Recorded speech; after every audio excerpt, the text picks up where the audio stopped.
Welcome to Suman TV. నేను మీ నవీన్. ప్రస్తుతం మనతో న్యాచురోపతి ఎక్స్పర్ట్ డాక్టర్ షగుఫ్తా గారు ఉన్నారు. హాయ్ మ్యామ్, నమస్తే అండి. నమస్తే అండి. Ma'am, vitamin B12 deficiency.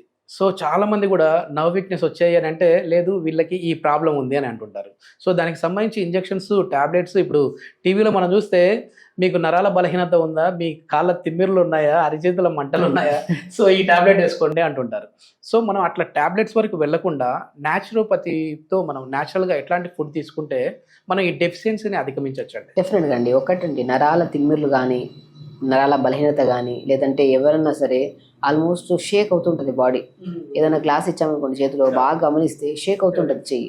ఇలాంటి వాళ్ళు కొంతమంది యూరిన్ తట్టుకోలేరు. యూరిన్ వచ్చిందనుకోండి, కంట్రోలింగ్ పవర్ ఉండదు వీళ్ళల్లో. ఓకే. ఇమీడియట్ యూరిన్ వాళ్ళ కంట్రోల్ లేకుండానే పాస్ చేసేస్తుంటారు. కొంతమంది కళ్ళు కూడా ఒక కన్ను ఒకలాగా ఉంటుంది, ఒక్కొక్క కన్ను అదురుతా ఉంటుంది. సో ఈ టైప్ ఆఫ్ ప్రాబ్లమ్స్, మరి పిక్కలు పట్టేయడము, లోవర్ బ్యాక్ దగ్గర సయాటిక్ నర్వ్ ప్రాబ్లం రావడం, ఇవన్నీ నర్వ్ ప్రాబ్లమ్స్ అన్నీ రావడానికి మెయిన్ కారణం మీరు చెప్పినట్టు B12 D vitamin deficiency. Okay. మనకి నర్వ్స్కి స్ట్రెంథనింగ్ కావాలంటే ఖచ్చితంగా B12 అనేది ఎంత మ్యాండేటరీ అంటే అంత మ్యాండేటరీ. ఇప్పుడు ఎవరైనా సరే ఒక చిన్న పెయిన్ అని చెప్పి హాస్పిటల్కి వెళ్ళినా కూడా ఇమ్మీడియట్గా ఏం చేస్తున్నారు, ఉందా లేదా డెఫిషియన్సీ చూడట్లేదు, ఇమీడియట్ ఇంజెక్షన్ వేసేస్తున్నారు. ఈ సప్లిమెంట్ కూడా 10 days తీసుకోవాలి, వీక్లీ ట్వైస్ ఆర్ థ్రైస్ తీసుకోవాలి అని చెప్పేసి ఇచ్చేస్తున్నారు. లేదంటే మల్టీవిటమిన్ ట్యాబ్లెట్స్ ఇస్తున్నారు. ట్యాబ్లెట్స్ రూపంలో, ఇంజెక్షన్స్ రూపంలో ఎందుకు వెళ్ళాలి? ఫుడ్ రూపంలో వెళ్ళారనుకోండి, బెస్ట్ ఫ్రూట్ పొమోగ్రేట్ అండి. ఓకే. దానిమ్మకాయ నరాలకి ఎంత స్ట్రెంగ్త్ అంటే, ఏ డెఫిషియన్సీస్ వల్ల అయితే నరాలు స్ట్రెంగ్త్ కోల్పోతున్నాయో ఆ స్ట్రెంగ్త్ని పెంపొందించి నాట్ ఓన్లీ ఒక్క నరాలనే కాదు, ఆర్టరీస్, వెయిన్స్ని కూడా అండ్ బ్లడ్ని ప్యూరిఫై చేసే గుణాన్ని కలిగి ఉంటుంది ఇది దానిమ్మకాయ. ఎందుకంటే ప్రతి ఒక్క ఈవెన్ దో చాలా మంది కొన్ని ఫ్రూట్స్లో కొన్ని డిసీజెస్ తినాలి, కొన్ని డిసీజెస్ తినకూడదు. ఇక్కడ దానిమ్మకాయ ప్రత్యేకత ఏంటంటే, డయాబెటిక్ వాళ్ళు కూడా దానిమ్మకాయ తీసుకోవడం వల్ల డయాబెటిక్ కంట్రోల్ అవుతుంది. ఓకే.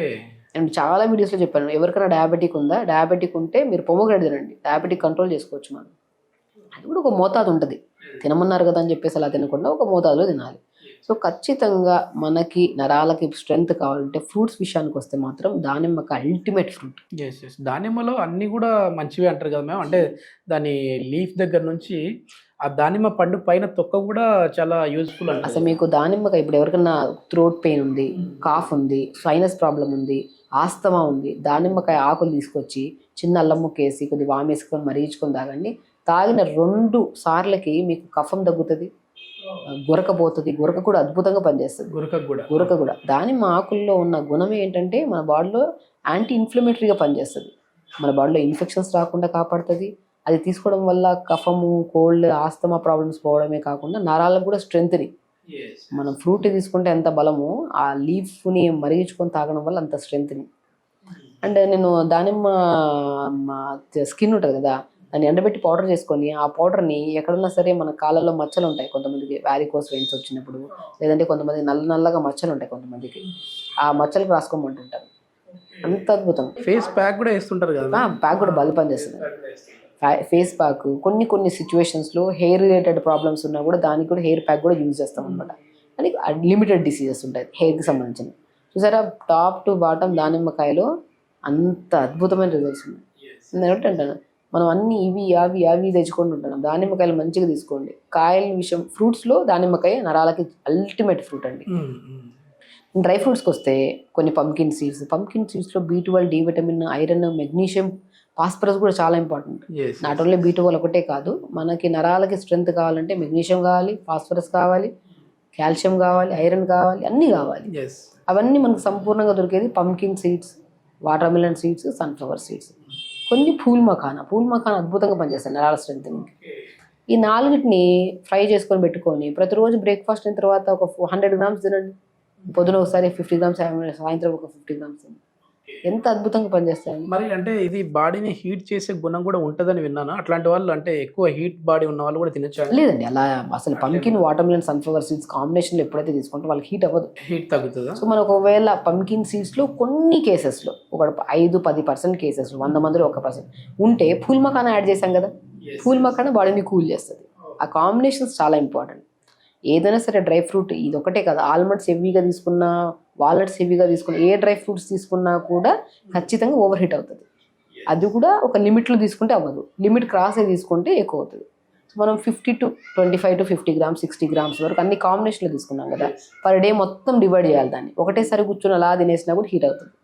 సో పొద్దున కొన్ని, మధ్యాహ్నం కొన్ని, సాయంత్రం కొన్ని, మళ్ళీ స్నాక్ టైంలో కొన్ని. లేదంటే దాన్ని పౌడర్ ఫామ్ చేసుకొని ఆ పౌడర్ని ఇడ్లీ బ్యాటర్లో కలపడం కానీ, దోశ బ్యాటర్లో కలుపుకోవడం కానీ, ఆవు పాలలో ఒక స్పూన్ కలుపుకొని తాగడం కానీ అలా చేశారనుకోండి, మంచిగా కాల్షియం దొరుకుతుంది. ఆవు పాలలో కలుపుకొని తాగడం వల్ల వేడి అవ్వదు, బాడీ కూడా చాలా మంచిగా ఉంటుంది. ఇది ఎన్ని రోజుల్లో మనకు రిజల్ట్స్ కనపడుతుంది అండి? విత్ ఇన్ 1 weekలో అండి. నేను నరాలలో తిమ్మిరి కానీ, షివరింగ్ కానీ, చాలా వరకు కూర్చున్న లెగుస్తున్న టక్ టక్ సౌండ్ కానీ, severe back pain, neck pain ఉండే వాళ్ళలో కూడా నేను ఒకటే చెప్తాను, పంకిన్, వాటర్మిలన్, సన్ఫ్లవర్ సీడ్స్, ఫూల్ మఖానా షాలో ఫ్రై చేసుకొని దూరగా వేపేసుకొని పౌడర్ చేసుకొని ఆ పౌడర్ని ప్రతిరోజు ఆవు పాలలో ఒక స్పూన్ కలుపుకొని తాగండి. డెఫినెట్గా అదే. లేదు ఒకవేళ ఆ పాలు కొంతమందిలో ఎలర్జీ ఫామ్ అవుతుంది, ఆస్తమా ఉండే వాళ్ళలో కానీ కొన్ని కేసెస్లో మనం పాలు అవాయిడ్ చేయమంటాం. ఆ టైంలో దాంట్లో పాలల్లో బదులు దీన్ని మనం మజ్జిగలో కలుపుకొని తాగడం కానీ, లేదంటే ఇంకా బెస్ట్ థింగ్ ఇడ్లీలు చేసుకుంటా అంటాం, చపాతీలు చేస్తాం, దాంట్లో వేసేసుకొని కలుపుకోసుకొని తీసుకోవాలి. ఏదో రకంగా తీసుకోవాలి. బాడీ తత్వాన్ని బట్టి కొంచెం మీరు ట్రీట్మెంట్ కూడా డిఫరెంట్ ఉంటుంది. ఇప్పుడు ఓవర్ హీట్ ఉందనుకోండి, వాళ్ళకి పాలలో కలుపుకొని తాగమని చెప్పాం, మజ్జిగలో కలుపుకొని తాగమంటాం. లేదు కొంతమంది కాన్స్టిపేషన్ ప్రాబ్లం ఉందనుకోండి, చపాతీలు చేసుకోవద్దంటాం. చపాతీలు చేసుకుంటే ఇంకా గట్టిగా అయిపోతుంది మోషన్. సో కాబట్టి మనం ఇలాంటి లిక్విడ్ జావలో కానీ తీసుకుంటాం. ఒక్కొక్క బాడీ ఒక్కొక్క తత్వాన్ని కలిగి ఉంటుంది. అందరికీ నరాలలో బలహీనత ఉంటుంది. ఖచ్చితంగా ఈ రెమెడీ అనేది 100% పనిచేస్తుంది. వాళ్ళ బాడీ తత్వం ఎలాంటిదో చూసుకోవాలి ఫస్ట్. అందుకని ఒకసారి డాక్టర్ని కలవండి అంటుంటాం, తత్వం తెలుసుకోవడానికి అంతే. నాడి చూసి వీళ్ళ బాడీ వాతం ఉందా, పిత్తం ఉందా, కఫం ఉందా, సో వీళ్ళకి ఏ టైప్ ఆఫ్ ఫుడ్ సెట్ అవుతుంది. ఇప్పుడు నేను చాలామంది నరాల బలహీనత వీడియోలు చూస్తారు, అన్నీ ఫాలో అయిపోతారు, ఏది రిజల్ట్ రాదు. బికాస్ అది ఒక్కటి గమనించాల్సింది ఏంటంటే ఇండివిజువల్ బాడీ ఇండివిజువల్ లాగా ఉంటుంది. మీకు ఒకవేళ కఫం ఎక్కువైపోయి వాతం ఎక్కువైపోయింది అనుకోండి, వాళ్ళకి ఓవర్ హీట్ ఉండే సంబంధం సెట్ అవ్వదు అనమాట. ఈ కాంబినేషన్స్ చూసుకొని వాళ్ళ బాడీలో హీట్ ఉందా వేడి చూసుకోవాలి అంతే. అదొకటి చేసుకొని వాళ్ళు ఫాలో అయితే దానిమ్మకాయ అయితే అల్టిమేట్ అండి. ఎనీ కైండ్ ఆఫ్ బాడీ వాళ్ళు దానిమ్మకాయ తీసుకోవచ్చు. ఈ సమస్య ఎందుకు వస్తుంది మ్యామ్ అంటే మామూలుగా ఒకప్పుడు 60 ఏళ్ళ వాళ్ళు అయితే బాడీ కొంచెం షేక్ అయిందన్న ఒక అర్థం ఉంది, కానీ మిడిల్ ఏజ్ వాళ్ళలో కూడా వస్తూ ఉంది. మళ్ళీ మాకు డ్రింకింగ్ అలవాటు కూడా లేదు, అయినా మాకు ఎందుకు ఈ నరాల బలహీనత వస్తుంది? ఎక్కడ ఫిజికల్ యాక్టివిటీ ఉందండి? Physical activity most important. నరం కదిపించే ఏదైనా ఉంది అంటే ఎక్సర్సైజ్. ప్రతిరోజు యోగా చేసుకోండి, తొందర లేకండి, టైంకి తినండి.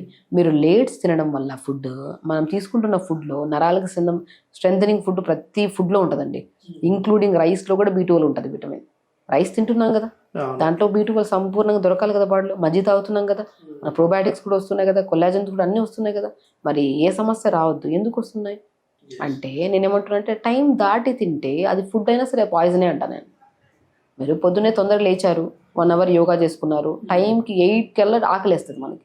8 కంటే మన బాడీలో ప్యాంక్రియాటిక్ గ్రంథి, గాల్ బ్లాడర్ గ్రంథి ఒక డైజెషన్ జ్యూస్ను సిక్రియేట్ చేసి స్టమక్లోకి వేసింటుంది. ఆ ఫ్రెష్ జ్యూస్ ఉన్నప్పుడే ఆకలేస్తుంది మనకి. ఆకలేసినప్పుడు మనం ఫుడ్ వేసామనుకోండి, ఈ 2 డైజెషన్ అవుతాయి. ఆ 2 డైజెషన్ చేయడానికి ఆ జ్యూస్ ఉంటుంది. ఆ డైజెషన్ అయిపోయినప్పుడు మనకి కావాల్సిన న్యూట్రిషన్ ఏది కావాలి, B12, D విటమిన్, హెయిర్కి ఒక న్యూట్రిషన్ కావాలి, స్కిన్కి ఒక న్యూట్రిషన్ కావాలి, బాడీలో మొత్తం న్యూట్రిషన్ అంతా ఫుడ్లో దొరుకుతుంది. ఈ న్యూట్రిషన్ అనేది కన్వర్ట్ అయ్యి మిగతాదంతా చెత్త రూపంలో ఎలిమినేట్ అవుతుంది. అదే డివైడ్ చేసుకుంటుంది. మీరు 11కి తింటారు బ్రేక్ఫాస్ట్, నేను పంకిన్ సీడ్స్ తింటా, దానిమ్మకాయ తింటా, నేను 11కి తింటానంటే వేస్ట్. ఆల్రెడీ డైజెస్టివ్ జ్యూస్ అనేది స్పాయిల్ అయిపోయే టైం, అది పసరులాగా ఫామ్ అయిపోతున్నప్పుడు మీరు ఫ్రెష్ ఫుడ్ వేసినా కూడా అది పసరు ఇది అవుతుంది. సో టైంకి తినడం చాలా ఇంపార్టెంట్. మరి 8 to 8:30 ఇంతకుముందు పాతకాలంలో అదే చెప్పారు కదా మీరు, పాతకాలంలో టైంకి 7 to 8 మధ్యలో రాగి సంగటి తినేసి మంచిగా తినేవాళ్ళు. లేదంటే వాళ్ళ ఏరియాస్ని బట్టి స్పెషల్ ఫుడ్ తినేసేవాళ్ళు. లంచ్ టైంకు 12:30 to 1 ఆకలి వేసేది. లేదంటే పాతకాలంలో 2 మీల్స్ ఉండేవి. పొద్దున బ్రేక్ఫాస్ట్ మంచిగా తినేవాళ్ళు, డిన్నర్ తినేవాళ్ళు. 2 మీల్స్ ఉండేవాళ్ళు. అదే చెప్తున్నాను కదా, ఒకసారి తింటే they are very healthy, 2 times తింటే హెల్తీ, 3rd time తింటే వాళ్ళు రోగి అంటారు. సో నేను ఏమంటానంటే ఒక లిమిట్ ఆఫ్ ఫుడ్, మళ్ళీ మార్నింగ్ బ్రేక్ఫాస్ట్లో లైట్గా ఇలా పెట్టుకోవాలి, లంచ్కి వచ్చిన తర్వాత మంచిగా. మామూలుగా మధ్యాహ్నం బాగా తిని నైట్ తగ్గియాలి అంటారు కదా. అవును, ఈ జనరేషన్ వాళ్ళకి అలాగే చేయాలి. పాత జనరేషన్ అంటే పగలంతా వర్క్ చేసే ఈ జనరేషన్లో లంచ్ 1 meal పెట్టుకోండి, మంచి తినండి. మార్నింగ్ బ్రేక్ఫాస్ట్లో టైంకి తింటున్నారంటే బ్రేక్ఫాస్ట్ చేయండి, టైం దాటి తింటున్నారంటే బ్రేక్ఫాస్ట్ చేయకుండా ఏదైనా జావ రూపంలో తీసుకోవడం కానీ చేయండి. లంచ్ 12:30 to 1:30 మధ్య తినాలి, డిన్నర్ కూడా 6:30 to 7:30 మధ్యలో. జనరేషన్స్ ఎంత మారినా, మన ఫుడ్ మారినా, బాడీ తత్వం అనేది ఈ టైమింగ్కి తింటేనే దే ఆర్ హెల్తీగా. క్లాక్ అనేది మారదు, ఎప్పుడు మారదు. టైంకి తినండి.